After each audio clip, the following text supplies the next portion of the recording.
Anthony Porter may be the luckiest man on earth. He was convicted of a grisly murder and his clock on death row was ticking. Porter was just 48 hours away from being executed. Asked me what I wanted for my last meal. Imagine for my coffin. It was awful. Then somebody else confesses. It's the subject of Murder in the Park, Showtime's sensational tale of a single-minded pursuit of justice that goes barreling off the rails. TV and film producer Sean Reck combed through reams of court docs and hours of testimony to reveal the untold truth of this explosive story. And even for the veteran true crime producer, he was blown away by what he found. This story involves a lot of people who aren't who they say they are. The people who portrayed themselves as heroes were the bad guys in this story. It starts with a gruesome killing that sadly comes with the territory of Southside Chicago. On a sweltering summer night, dozens of kids hop the fences of Washington Park, cooling off in the swimming pool. Suddenly, the bursts of laughter turn to screams of terror. Shots ring out in the bleachers above the pool. And two young people with plans to get married, Jerry Hillard and Marilyn Green, are gunned down in cold blood. Residents in this crime-riddled area have seen it all, but this shocking murder truly strikes too close to home. It hurt me so bad till I can't cry no more. I ain't cried no more since she got killed. Even before the sun rises that morning, police pull out all the stops to solve the brutal crime. I came to work at approximately 20 after 4. My supervising sergeant called me in and he said, "Chuck, you and Dennis are gonna pick up the double from Washington Park last night." The detectives find a necklace at the scene. It looks like a robbery gone wrong. Marilyn is shot through the hand and neck. Jerry is shot twice in the head. The lifeless victims could never name their killer, but there are other witnesses, lots of them. William Taylor and Henry Williams tell cops that the night of the killing, they hopped the fence to take a dip in Washington Park pool. Henry is drying off when a man he knows from the neighborhood approaches, and it sends a shiver up his spine. It's Anthony Porter, a local thug who's well known for crimes ranging from petty theft and kicking dogs to armed robbery and vicious assaults. He was a terrified man back then. You say that name back then, Anthony Porter, everybody ran. He was feared. Porter presses cold steel to Williams's head and digs through his pockets, coming within a hair trigger of blowing his head off for a mere $2. When Henry's friend William gets out of the pool a few minutes later, he hears the sharp crack of gunfire.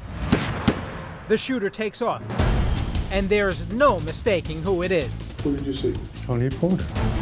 More and more witnesses from that terrifying night at the pool point the finger at the same man. All of a sudden you just see, pow, pow. Who did you see? I saw Tony Porter, and I saw him do it. I seen Anthony Porter right there in the bleachers. He shot him and killed him, and he ran. It has all the appearances of an open and shut case. The police investigated the case and determined, through their investigation that Anthony Porter had committed the crime.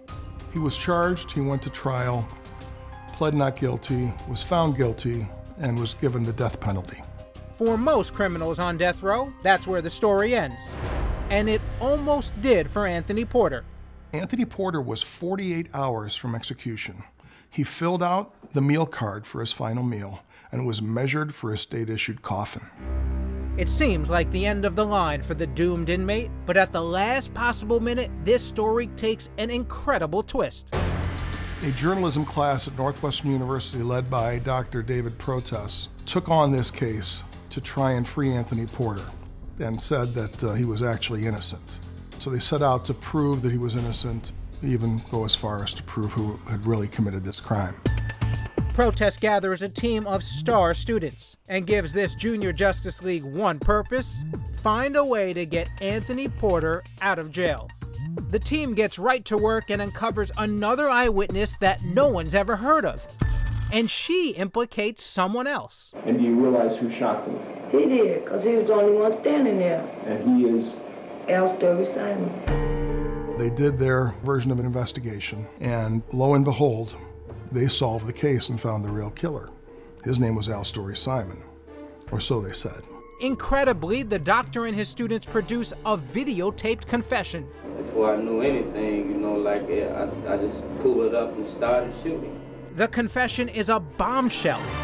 Protest and his team go straight to the 6 o'clock news. It was on the national news nightly for weeks. The professor and his students are hailed as heroes. Just such an amazing story. These 4 student sleuths went out and solved this case like an episode of Scooby-Doo. The media attention throws Chicago's entire criminal justice system into a tailspin. After Porter's release, there was a moratorium placed on the death penalty by the governor. For too long, the prosecutors in Cook County put a lot of people on death row and in prison, and they were wrongfully convicted and sent there. My first reaction was, oh my God, don't tell me we almost put an innocent man to death. What did I do wrong? I prided myself in conducting good investigations. It just blew me away. But as it turns out, the veteran cop's instincts were right. While it seemed to the public that Story Simon confessed to this crime and these people saved someone's life, when everyone dug in, a very, very different story emerged. Through the Northwestern investigation, the guilty guy, Story Simon, was put in prison, and the innocent guy, Anthony Porter, was released. There was one problem, though. Anthony Porter killed those 2 people. Coming up, I started listening to the facts, and I said, wait a minute, this isn't the same case. My partner, Jim DeLoro, and I went to Danville Correctional Center to interview Story Simon. And we were astonished by what he told us. The real truth is, this was all a lie.